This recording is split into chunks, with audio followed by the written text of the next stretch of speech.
The southern border is about a 2-hour drive from the middle of the Coachella Valley, and the El Centro Border Patrol Station has a warning for people with family members considering crossing the border illegally. Think twice, especially in the hot summer months. News Channel 3's Marco Revuelta traveled to a Border Patrol training facility today to see some of the conditions migrants can face.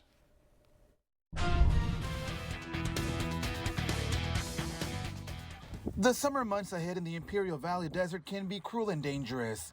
120 degrees is not out of the normal here.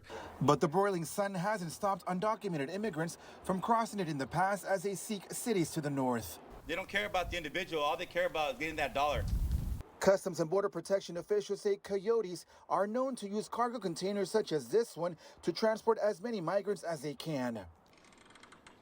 We stepped into the shoes of those making the risky journey after they've crossed the border illegally. I, along with 30 other members from the media, the Mexican and Peruvian consulates, and several law enforcement members, spent about 5 minutes strapped inside. As soon as the doors closed, only our camera lights were the only lights, and there was barely any breathing room.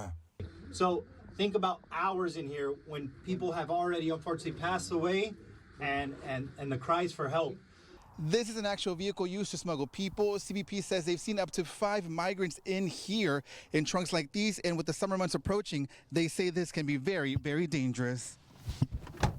So now you're in there, there's no room to breathe, right? There's no seatbelts, there's no water, there's no place to go to the restroom, there's no way to communicate. Officer Joe Enriquez says the temperature inside the trunk can reach up to 150 degrees. After being hidden for several minutes in the car, I began breathing heavily and just wanted to get out. He's being chased and he leaves the vehicle and he takes off and he leaves the vehicle. Do they know where they're going to be at? CBP says that on an average day, they're apprehending about 120 migrants crossing the desert. We've seen a vast increase in armed smuggling loads. Our agents are up against that. We also took on the role of a CBP officer trying to arrest an armed human smuggler. It was a first-hand look at the dangers and unexpected challenges they face when they encounter one. Deténgase. Baje el arma. Baje el arma.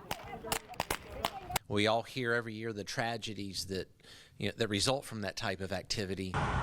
As the unforgiving heat approaches, Chief Gregory Bovino is hoping their warning message will deter people from crossing the harsh terrain. We went from 21 border deaths, 2 years ago to 14 last year, hopefully less than that this year. In Imperial County, Marco Revuelta, News Channel 3.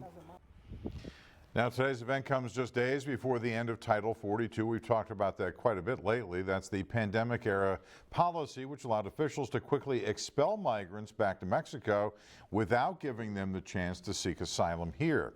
Officials have said that they expect to see a spike in crossings after Title 42 is lifted. Marco asked Border Patrol agents at the demonstration say about Title 42 they did not want to comment on the change and what may be to come after the policy is lifted on Thursday.